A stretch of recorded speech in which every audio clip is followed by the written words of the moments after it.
exponer distintos prejuicios contra la filosofía vinculados con su relación con la sociedad, con el mercado, con la ciencia, sus diversos formatos, libros, videos, redes sociales, la autoridad, el lenguaje, los temas, su profesionalismo y su utilidad. ¿Existen análogos contemporáneos a la condena a Sócrates?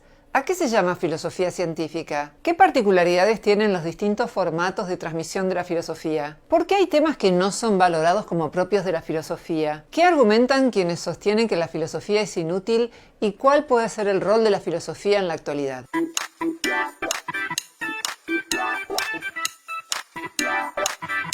Suele decirse que la filosofía siempre llega tarde, como una reflexión sobre la realidad vivida, siguiendo la metáfora de la lechuza de Minerva de Hegel. Así como la lechuza levanta vuelo al atardecer, la filosofía llegaría para mostrar cómo fueron las cosas en el pasado. Esto es cierto, pero también hay otra dimensión de la filosofía. ¿Qué pasa con Rousseau? ¿Qué pasa con Voltaire, que inspiraron la Revolución Francesa? ¿Qué pasa con Marx, que inspiró que en tantos países se implementara algo parecido, si ustedes quieren, al sistema que él pergeñó? Más allá de que ustedes estén o no de acuerdo con la Revolución Francesa o con los sistemas que ideó Marx, la filosofía en estos casos es revolucionaria, disruptiva, aparece justamente para proponer cosas nuevas. Sócrates fue, si ustedes quieren, el primer crimen contra la filosofía, porque como saben se lo acusó de corromper a los jóvenes de Atenas, en realidad los estaba ayudando a pensar por sí mismos y tuvo que exiliarse, él pudo elegir, o tomar la cicuta y perder la vida, y esto último es lo que él eligió. Si bien Sócrates no representó el comienzo de la filosofía, Platón es el primer gran filósofo de relevancia que tiene nuestra cultura y así se lo considera un poco el iniciador de la filosofía en Occidente. ¿Por qué pasó esto con el primer filósofo y no con el primer ingeniero o con el primer matemático? Justamente porque la filosofía es disruptiva, es revolucionaria, llega después que las cosas han sucedido, como decía Hegel, pero también mira para adelante y piensa cómo podrían ser las cosas de otra manera. Eso no ocurre con todas las disciplinas humanas, en tal caso sí ocurrió con la astronomía cuando chocaba contra el dogma cristiano y entonces si se decía que la Tierra no era el centro del universo se lo consideraba una herejía. Pero el hecho de que el inicio de la filosofía sea la condena a un filósofo nos mueve a reflexionar, y eso ha ocurrido a lo largo de toda la historia de la filosofía, acerca del rol del filósofo y del rol de la filosofía. Ante la muerte de Alejandro Magno, rey de Macedonia, Atenas se rebeló contra el dominio de los macedonios. Y como Aristóteles había sido el tutor de Alejandro Magno cuando era joven, decidió exiliarse y dijo, para evitar un segundo crimen contra la filosofía. El primero había sido el de Sócrates. Mártires de la filosofía hay más. El filósofo renacentista Giordano Bruno, por ejemplo, que tenía una visión panteísta, no creía que existiera un Dios trascendente, un Dios que estaba más allá, sino que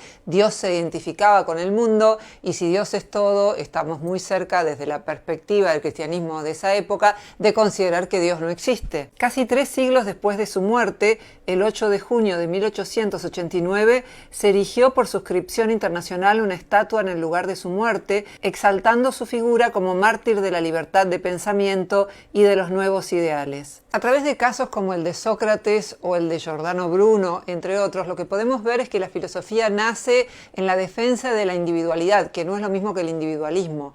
La individualidad es la capacidad de pensar por cuenta propia, un poco el atrévete a pensar de Kant, pensar de manera diferente a como piensa el resto de la sociedad, que es finalmente lo que hizo Sócrates y es lo que hizo Giordano Bruno. La autonomía de pensamiento, la libertad de pensamiento y la libertad de expresión son el núcleo duro de la filosofía. Pensar por cuenta propia tiene un costo para el filósofo y para todo aquel que quiera emprender esa tarea. Podemos decir, bueno, en épocas de Sócrates o de Giordano Bruno te costaba la vida, hoy a lo sumo te bloquean en las redes sociales. Pero también puede tener consecuencias más graves. 3 jueces pueden perder su trabajo hoy en la Argentina por un jury que se les hace por negarse a condenar a una persona sin evidencias. Me refiero al caso de Lucía Pérez y pueden ver el video específico que hicimos sobre ese tema en este canal. Profesores de filosofía y de otras áreas de las humanidades son despedidos hoy en día simplemente por expresar su pensamiento. Eso ocurre en Estados Unidos, en Argentina y en distintos países occidentales. El decano de la Universidad de Harvard, Lawrence Summers, fue despedido por sostener lo que dicen diversos artículos científicos publicados en revistas con revisión de pares: que hay predisposiciones biológicas que hacen que las mujeres en promedio prefieran menos profesiones abstractas como las matemáticas o la física, y prefieran en cambio trabajos sociales centrados en personas como la medicina, la psicología, entre tantos otros. No dijo que las mujeres fueran incapaces de dedicarse a las matemáticas, que fueran menos buenas, simplemente mencionó a la biología y habló de preferencias. Sin embargo, fue despedido. En España, un científico del CERN, el Laboratorio Europeo de Física de Partículas, fue suspendido tras una controvertida ponencia en la que afirmaba que la física fue inventada y construida por hombres. Y la lista podría seguir. Nunca es cómodo el trabajo del pensador que cuestiona las ideas de su tiempo. Hablamos de la incorrección política como si fuera un invento de esta época, y la verdad que no es así. Toda época tuvo su umbral de incorrección política. La universidad no siempre es una estructura en la que pueden surgir ideas novedosas. Por el contrario, muchos piensan que tiene un rol altamente conservador, que heredó una estructura medieval jerárquica que impide las ideas novedosas. Por supuesto que esto es muy drástico, muchas buenas ideas para el mundo, muchos inventos han surgido de la investigación que se lleva a cabo en universidades, pero hay una tensión permanente entre lo nuevo y lo viejo que está presente en todas las instituciones humanas. La carta que escribió Spinoza agradeciendo el puesto que le ofrecieron en la universidad y diciendo que sería muy difícil que él cultivara la libertad de pensamiento si estaba en esa institución, especialmente en esa época, es bastante elocuente y conmovedora. La filosofía no está para complacer a la gente. Esa función puede cumplirla el chocolate y ni siquiera, no a todo el mundo le gusta.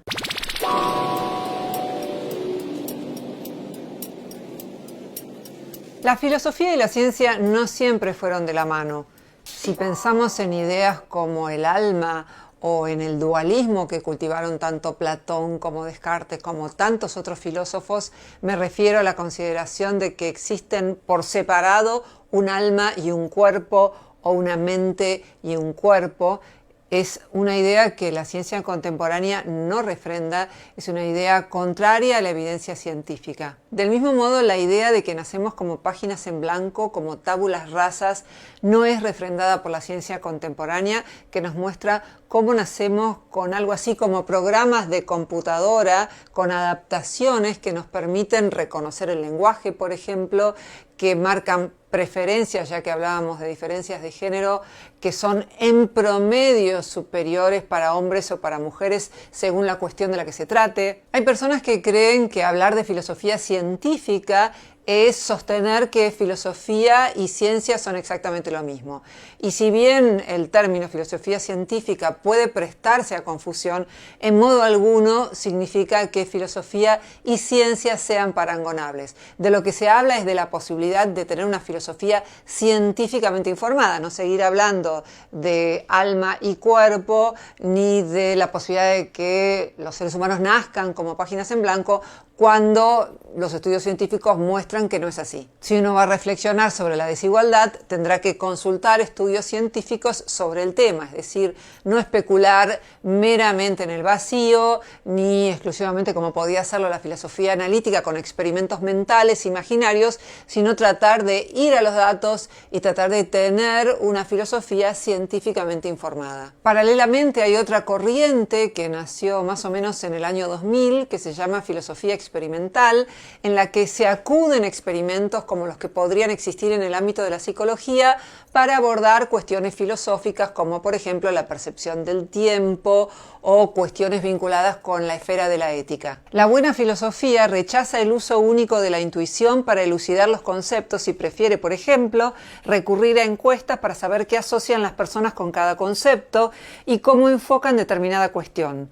La buena filosofía se nutre de estudios científicos en lugar de ser meramente especulativa. Ciencia y filosofía se parecen en el sentido de que aplican los mismos métodos conceptuales y empíricos, y se diferencian en el hecho de que la filosofía aborda teorías y conceptos más generales. Hay filosofía más y menos rigurosa, tal como ocurre con cualquier disciplina. Debido al grado de generalidad, el uso de métodos empíricos en filosofía suele ser más indirecto. Por ejemplo, revisión de evidencia disponible y propuesta de estudios futuros. Y los métodos empíricos pueden estar totalmente ausentes cuando se abordan cuestiones conceptuales. Lo mismo ocurre con otras disciplinas. La relación entre filosofía y ciencia no es de oposición, sino de complementariedad. Los resultados de la filosofía, teorías, conceptos, argumentos, son utilizados por las ciencias, como cuando se habla de raza, etnia o gen, y por otra parte la ciencia informa a la filosofía. En su libro La teoría de la selección natural, el filósofo Santiago Ginóbili dice: estudié una carrera de filosofía en la que se omitía la historia de la ciencia.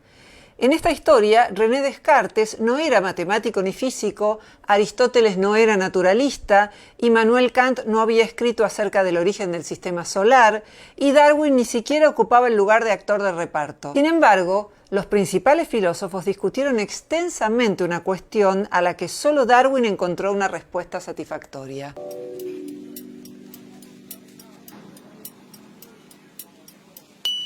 Otro prejuicio contra la filosofía es que si se comercializa, necesariamente se banaliza el pensamiento. Es un clásico. Por ejemplo, que si hay comerciales que auspician un video de YouTube, eso supone realizar concesiones al pensamiento. Son mercenarios de las ideas, dicen, y luego poniéndose piadosos agregan, bueno, de algo hay que vivir. No es algo que se diga solo de la filosofía, también se dice de los libros de autoayuda, y los hay muy buenos, escritos por profesionales y científicos de primer nivel, como Deborah Tannen, por ejemplo, que escribió sobre los estilos conversacionales de hombres y mujeres. Claramente estar inserto en el mercado o tener una audiencia numerosa no es prueba de calidad, pero lo contrario tampoco es cierto.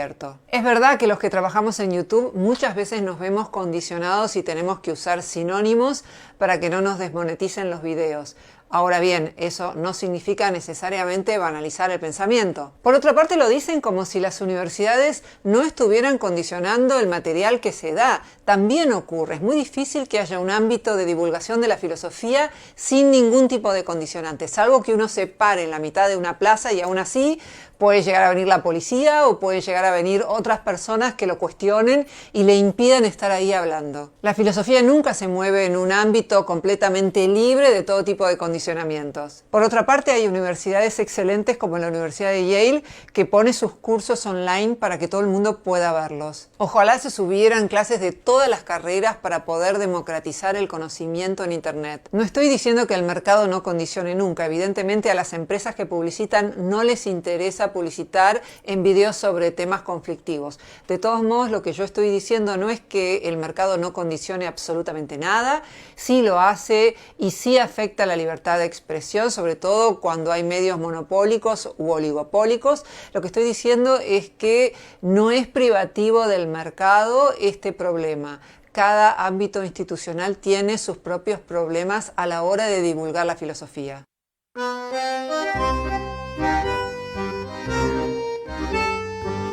Otro de los prejuicios de la filosofía tiene que ver con el formato.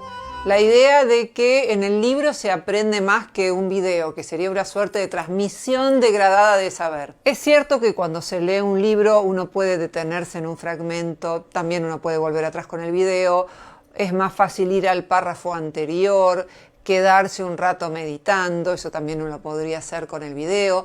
En un libro se puede subrayar, todo esto es cierto. Pero el conocimiento empezó siendo algo de transmisión oral.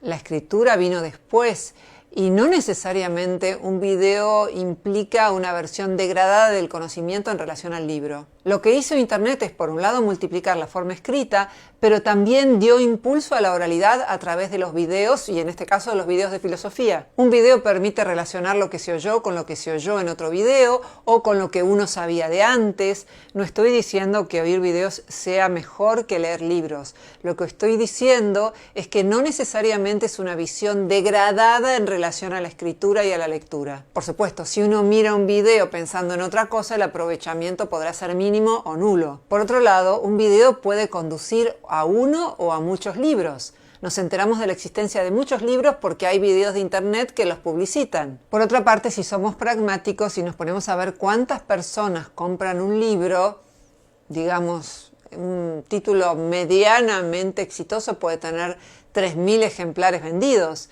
¿Cuántas personas ven un video?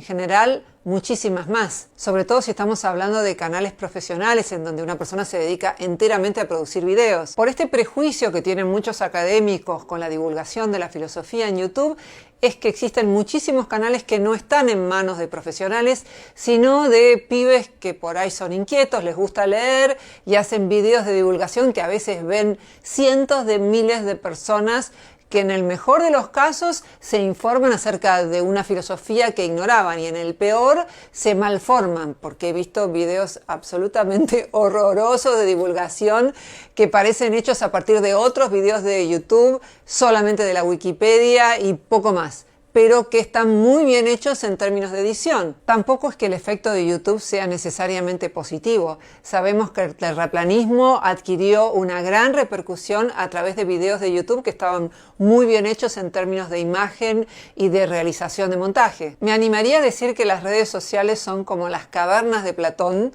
las cavernas en donde los filósofos deberían ir y tratar de divulgar la filosofía que ellos mismos hacen, la filosofía de otros. Las carreras de filosofía deberían enseñar a usar otros formatos, a hacer videos, a poder hacer blogs.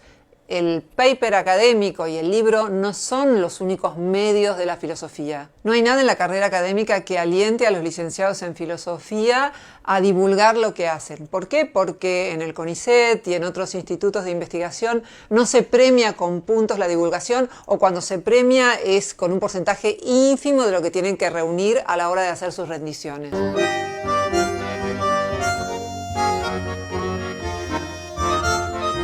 Otro prejuicio contra la filosofía es que hay pocos filósofos realmente buenos y que los que perduran son realmente los valiosos. Lo que no se tiene en cuenta cuando se sostiene esto es la teoría de la recepción. Es por qué hoy conocemos a Platón. Si Platón no hubiera sido adoptado por el cristianismo como su filósofo de cabecera durante tantos siglos, hasta que Aristóteles lo reemplazó, difícilmente hoy Platón ocuparía el lugar que ocupa. Y no digo esto en desmedro de lo valioso que me parece Platón como filósofo. Fíjense que nosotros utilizamos la palabra estoico, que se incorporó en el lenguaje cotidiano, pero no usamos la palabra epicúreo. ¿Por qué es esto? Mi hipótesis es que el cristianismo adoptó el estoicismo como filosofía y en cambio no adoptó el epicureísmo como filosofía. Entonces, si bien la conocemos, no ocupó un lugar tan destacado como en la recepción del cristianismo. Otro prejuicio es que si el filósofo no construyó un sistema en el que se ocupó de todas las áreas de la filosofía, de dar una visión completamente global del universo, entonces no es valioso. Creo que hay muchos filósofos valiosos que no necesariamente han tenido esto que en la Facultad de Filosofía se ve como cierto afán de petulancia, queriendo dar algo tan general, sobre todo en esta época. No es lo mismo haber querido construir un sistema en la época en la que la ciencia no había avanzado tanto como ahora, que pretender pronunciarse sobre absolutamente todos los temas cuando las esferas del conocimiento científico se han diversificado tanto. Yo no creo que haya pocos filósofos valiosos, me parece que esa idea surge o del elitismo o del desconocimiento de la cantidad de buenos filósofos que hay en el mundo contemporáneo. Por ahí no son muy conocidos, pero eso no les quita calidad. Otro prejuicio contra la filosofía es el que tiene que ver con estar permanentemente citando a filósofos. Tiene un nombre esto que se llama name dropping, dejar caer los nombres. Incluso esto es fomentado por la academia porque hay gran cantidad de seminarios en la Facultad de Filosofía de la UBA en donde el tema es el concepto de X en el filósofo Y los congresos tienen en un 90% este tipo de estructura en las exposiciones. Nunca es que el filósofo se pone a hablar de algún tema, no, eso es muy general, habría que circunscribirlo. Y si bien es cierto que quien mucho abarca poco aprieta, muchas veces se pierde este carácter de generalidad que ofrece la filosofía y se deja de investigar los temas para terminar haciendo una suerte de apología de la autoridad, centrándose mucho más en la figura de autoridad de un filósofo que en aquello que el filósofo investigó o que muchos filósofos pudieron haber investigado. Por eso formo parte de una corriente de filosofía práctica que se centra más en los temas que en nombres de filósofos. En mi café filosófico durante 18 años hice charlas centradas en temas y por supuesto que aparecían filósofos y a veces un solo filósofo que había hablado sobre ese tema, pero no es ese mencionar siempre el nombre del filósofo para poder embarcarse en una charla filosófica. También es un signo de esnobismo estar permanentemente mencionando a filósofos. A veces ni siquiera dicen por qué recuerdan el nombre de un filósofo. Es meramente deslizar el nombre de un filósofo prestigioso. Y justamente la filosofía es ser capaz de pensar más allá de toda autoridad. Por eso Schopenhauer decía que quienes hacen esto, quienes no pueden filosofar si no están mencionando a un filósofo por frase, son como las personas que solo pueden andar a caballo. El caballo sería el filósofo y el que está reflexionando permanentemente está montado encima de otro y es incapaz de pensar por cuenta propia. Es bastante paradójico que yo diga esto invocando el nombre de un filósofo.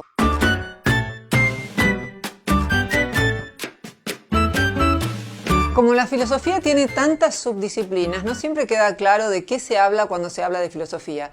Muchas veces los comentarios que dejan en mis videos tienen que ver con que yo no debería ocuparme de política porque me ocupo de la filosofía y la política es otra cosa. No, la política es una de las esferas de la filosofía, se llama filosofía política. Todo el área práctica abarca la ética y la filosofía política.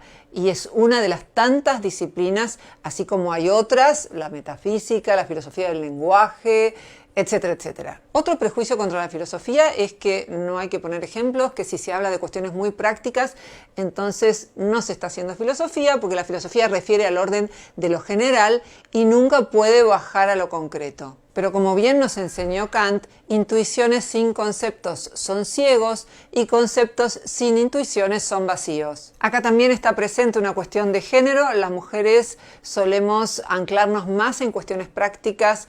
Hay un estudio de West que muestra cómo cuando las mujeres escriben papers académicos suelen concentrarse más en temas prácticos. De hecho, la ética es una esfera de la filosofía en donde en proporción hay más mujeres que en otras esferas como la lógica, como en la filosofía política, como en la metafísica. Los temas de los que nos ocupamos en promedio más las mujeres son temas prácticos y esto hace que no porque exista un tipo de discriminación, sino porque los temas que en promedio, siempre hablamos de promedio, nos interesan más, pueden no ser los de la preferencia de una revista académica, que puede, por estar dirigida por hombres, privilegiar un tipo de sistematización, de conceptualización y de nivel de generalidad que suele ser preferido más por los hombres. Este es un gran tema, no pretendo agotarlo acá, pero tiene que ver también con una serie de prejuicios que aparecen en relación a la filosofía. Digamos que la idea sería que si aparecen temas muy prácticos, eso es frívolo, eso debería ser derivado a otro tipo de disciplinas más prácticas como la sociología.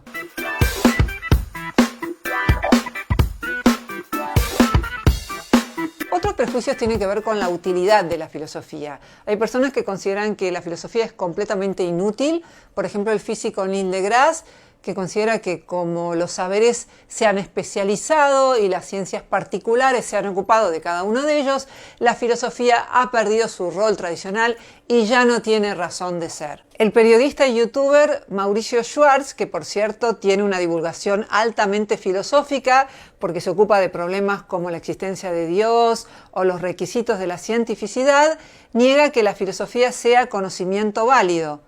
Pero, dice Matt Suárez-Holce, aún así cita a filósofos como Hume o Bertrand Russell. Personas como Mauricio creen que la filosofía es inútil, irrelevante y no aporta nada al conocimiento. Muchos creen incluso que es una pseudociencia, al ofrecer conocimientos falsos e incontrastables. Hay que conceder algo a los críticos de la filosofía. Como dice Matt Suárez-Holce, un porcentaje alarmante de la filosofía desde hace tiempo es inútil, aburrida, irrelevante, arbitraria, ambigua, pseudocientífica, dogmática, al ser irracional y negadora de la razón, perjudicial a la comprensión de la ciencia, con múltiples ejemplos como Feyerabend, Latour, etc., y totalmente carente de seriedad. Montaigne lo decía así: ¿quién me la ha cambiado a la filosofía?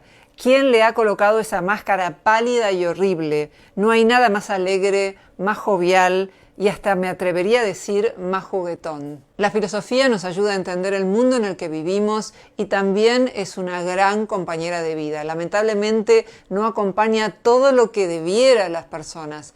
El título del libro de Lumarinov, Más Platón, menos Prozac, me gusta más el título que el libro, justamente plantea eso, cómo tendemos a suplantar con remedios lo que debería darnos la filosofía, que son herramientas para poder vivir mejor. Esta es la manera en que los filósofos antiguos entendieron a la filosofía como una forma de vida, como la filosofía sobre todo centrada alrededor de la ética, que es la forma de vivir, es la costumbre aceptable, deseable, el edificio de virtudes que tenemos que construir alrededor de nuestro carácter, como postuló Aristóteles. La filosofía sirve para reflexionar en torno a cuestiones de valor, que son cuestiones éticas, y desarrollar las virtudes, que son el edificio de la ética.